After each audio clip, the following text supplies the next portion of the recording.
The Absolute Law of Karma by Pandit Sri Ram Sharma Ji Acharya, Audio 3. Chapter The Three Types of Agonies and Their Causes. Sudden happening of good fortunes and misfortunes are part of life. There is no escape from them. Saint poet Surdas has rightly stated that the effects of actions cannot be avoided even with the best of guidance from an enlightened and experienced person. In spite of having Maharishi Vasishtha as his guru, Shri Ram has to undergo the agony of death of his father, abduction of his wife Sita, and subsequently her forced banishment of Rishi Valmiki ashram. It would not be proper to assume that the misfortunes are punishment given by an angry god to chastise an erring person. The epic Ramayana says that each individual is himself personally responsible for his happiness and miseries. Kahu na kavo dukha sukha data, Nij nij kam bhog sab bhrata. All beings reap the fruits of their own karma. They rejoice or wail, weep or suffer because of their own doing. With each living being, God has provided an intelligent mechanism which determines fruits of his action.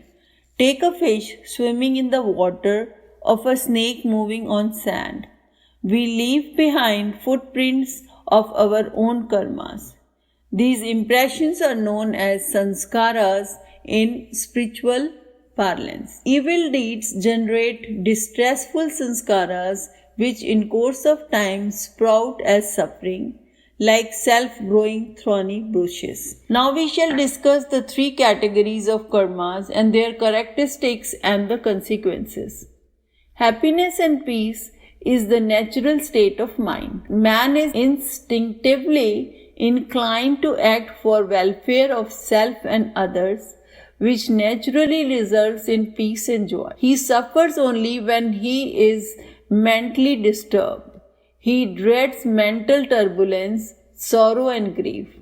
Hence, it would be useful to discuss about the causes of unhappiness.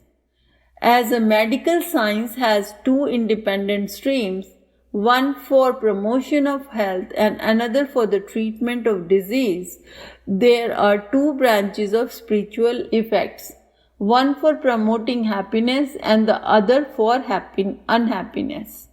Righteous living is essential for inner peace and happiness, just as nutritional food is for health. In therapy, it is necessary to first have a diagnosis and then look for treatment. The same holds true for unhappiness.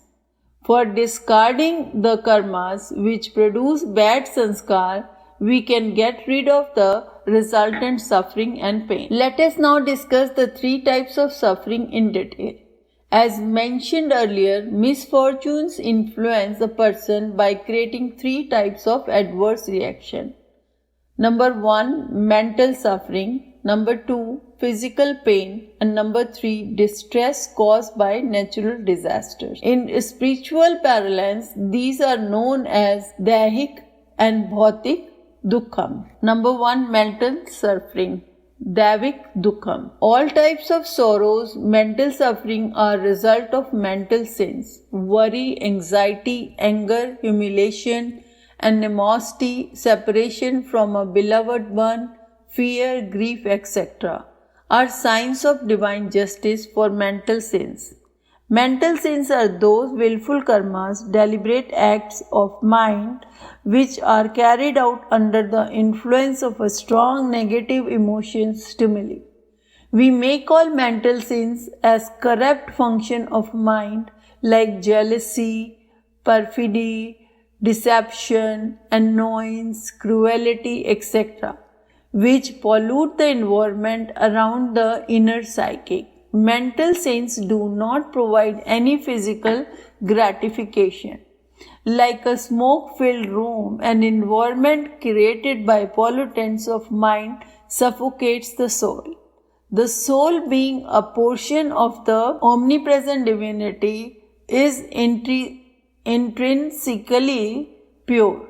It does not permit accumulation of sinful thoughts around itself and is always eager to push out the pollutant in some way or the other in the same manner as the body expels the harmful food. The soul is meticulously careful about the purity. The moment it finds the mental sins polluting its environment, it feels uncomfortable and immediately reacts to discard the pollutants.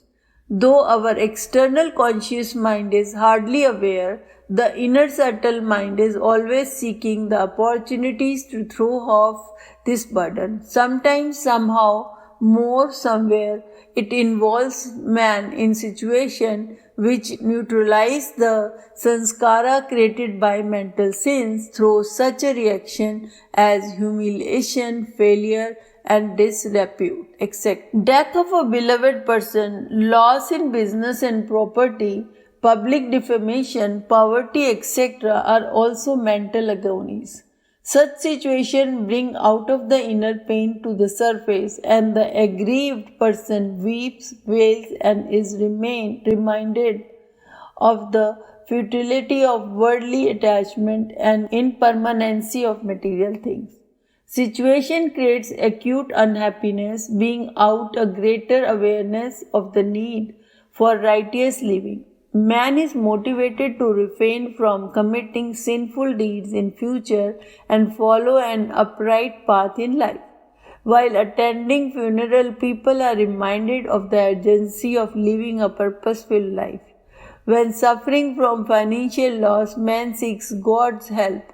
On being defeated and becoming unsuccessful, vanity deflated. When the intoxication is over, the drunk begins to talk in sense. The only purpose of mental distress is to cleanse the mind of garbage and mental pollutants such as jealousy, ingratitude, selfishness, cruelty, heartlessness, cunning, hypocrisy, and egoism.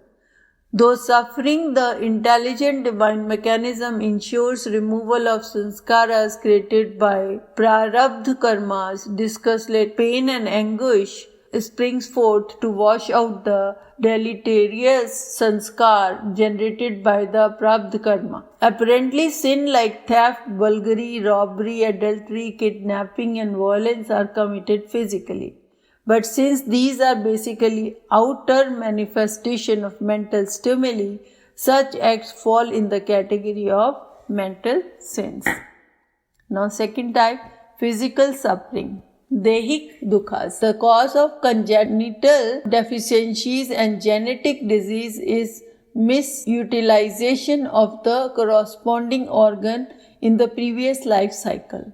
After that, the soul discards the physical body but carries forward the astral body, Sushma Sharira, to the next life. In the succeeding birth, the new baby is shaped for its astral body.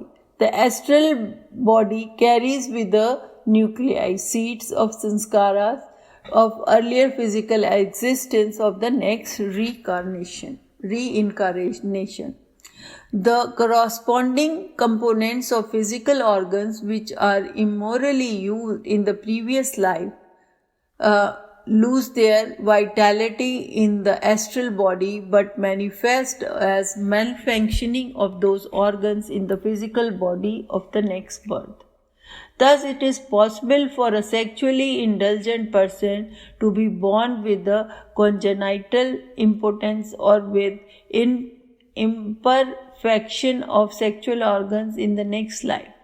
Note that Roman Catholic Church defines indulgence as a partial remission of the temporal punishment that is still due for sin after absolution, giving exemplary punishment for overindulgence. In this manner, the divine justice also provides the being an excellent opportunity for the self-upliftment. The temporary period of non-function or malfunction of affected faculty serves the purpose of caution as well as rejuvenation for the next life. That is to say, whichever organ of the body is recklessly misused for sense gratification is deemed to be engaged in a physical sin.